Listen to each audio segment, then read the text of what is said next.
Everybody has anger problems. It's just my anger issues are like more public displays of anger. Sometimes when I'm walking around campus or downtown, I'll get like really pissed off. I'll be like in a really bad mood. I'll be grabbing myself, cursing at strangers, spitting on the pavement. One time a little dog looked at me and I was like, "What are you looking at?" And the dog's like, "Well, I'm sorry." And like sometimes I'll just be really pissed off. If I take a couple tokes of weed in the morning before I start my day, then I'm usually good all day long, But it started basically when I started going to school at UT and I was like treated as a second class citizen. I was fucking shoulder blocked wherever I went. Frat boys would always try to trip me and shit for no fucking reason but my existence. Another reason that I'm really good at like noticing people and things. I'm a writer and storyteller, so I'm really good at noticing things. I can look at someone and see like a lot into them. I mean, knowledge is power, but ignorance is bliss. And so like having this ability to see people like this, it sucks at times. The best way to describe it. You know how like they say when you're sleeping, when you're dreaming, you have like really detailed dreams and your brain works like, a million times more than it would when you're awake. Well, a couple weeks ago I had a dream where I was walking around middle school with with a girl, and she was taking me to this classroom, and she had me in my hand, she took me to this classroom, and we opened the door, and the class was full of like 50 to 100 people. And they were all sitting in chairs, And I took one look at the classroom, and I immediately just like, within seconds, just looked and I recognized every single student in the class. All 100 students. I knew exactly who they were in the matter of seconds. With one glance, I was just like, boom. And I recognized they were all, each individual student was somebody from my past. And I was just like, whoa, how'd I do that? Then the girl like took me out of the room and we started walking the hall again. And I was like, whoa, that was amazing how I was just able to look at the class and recognize everybody. And she's like, yeah, you must be pretty smart. I was like, no human being can do that. And then like the girl in my dream, she like, started to get like a little nervous. She's like, she was kind of like that character, Jeff Daniels' character in Vanilla Sky movie that realized that he was just part of Tom Cruise's dream and that he didn't really exist. She was like, I do exist. And so I started like thinking about it. I'm like, how did I do that? Maybe I'm dreaming. Yeah, I'm dreaming. And so I started lucid dreaming. Whenever that happens to me, I woke up. That's a good example, why I get so pissed off when I'm walking around and shit. It happens, around downtown area, but sometimes it also happens on the bus. I'll get all pissed off and shit and like, getting on the bus and everyone's all taking their time, going all slow as fuck. That reminds me, there was this New York couple I heard about. I've never actually met them, but I've just only heard about them.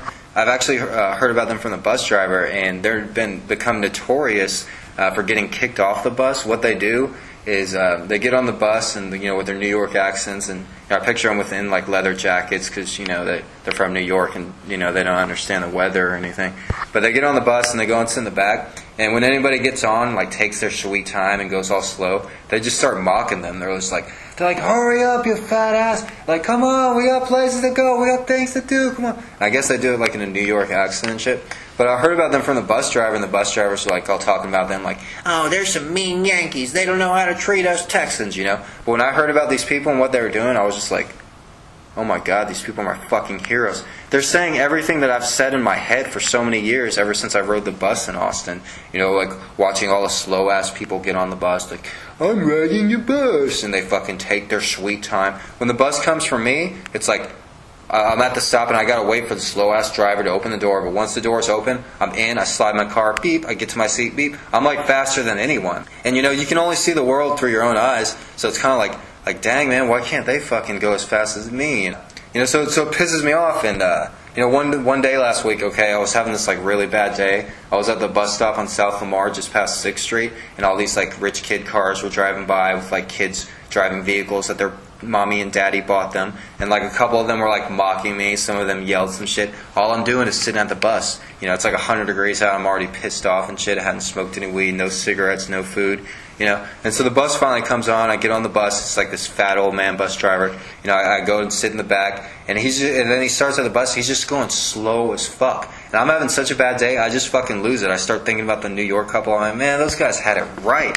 And so the bus driver fucking pulls up to a stop. He's like going like 1 mile per hour, and he opens the door. Then I just start mocking him. I'm just like, oh, I'm the bus driver, I drive slow. Then people start looking around like, wow, this guy's talking out loud, And then, like, you know, somebody gets on the bus and, you know, she has to dig for her 50 cents and, you know, she's all digging through the bag. Instead of moving, the bus driver just sits in the middle of the street. So then, you know, I start mocking the person get on the bus. I'm like, I'm an old lady and I'm trying to find my 50 cents so I can ride the bus. You know, it keeps going, like some like fat old Mexican guy gets on the bus and he's like, I'm an old man, I'm riding the bus. And then, like, the bus driver's just going slow and, you know, he shuts the door after he picks up the old man Mexican guy and he's like just going 1 mile per hour, 5 miles per hour, and I'm just like, here we go, I'm the bus driver and I go slow. And I'm doing this out loud, so, like, nobody's laughing, but everybody's, like, turning around halfway, like, what the hell is this guy doing? What the hell is this guy doing? Alright, so the bus keeps on going down South Lamar, then turns down Westgate. It's at, like, the Westgate Theater. And we're pulling up to the Westgate Theater stop, and I notice there's somebody in a wheelchair at the bus stop. And first I think to myself, I'm like, oh, well, I can't really mock this person because they're in a wheelchair, you know. People, like, turn around halfway, like, to see if I'm going to say anything. And then all of a sudden, it just, like, slipped out. I was just like, I'm in a wheelchair. And then the bus driver just slams on the brakes and he fucking turns off the bus, turns off the AC. He gets up, walks to the very back of the bus. I like got a little nervous, like he was going to fight me or something. And then he just stands right in front of me. He's like, look, I'm not starting this bus and I'm not starting on the AC unless you shut your trap or you get off my bus. You know, and then I didn't say anything. I just looked straight ahead. And finally I was just like, okay. And then I just fucking got up, walked off the bus, you know, walked down South Lamar yelling obscenities at people. And, you know, it's kind of a, you know, a bit of an embarrassing story. You know, I really need to control my emotions. You know, you're actually the first person I've told this story to. Well, you're not the first person, you're the, you know, whatever number the counter is on person I've told this story to. Hopefully you're like the 600 millionth person, and I'm still alive. I'm not some dead son of a bitch, and there's not some lady who's like, Gregory Brandt was a writer. He lived in Austin, Texas, and he was a great storyteller. Fuck that, man. I've had a hard enough life. I need some good shit now, man. Is it ever going to turn the fucking corner, man?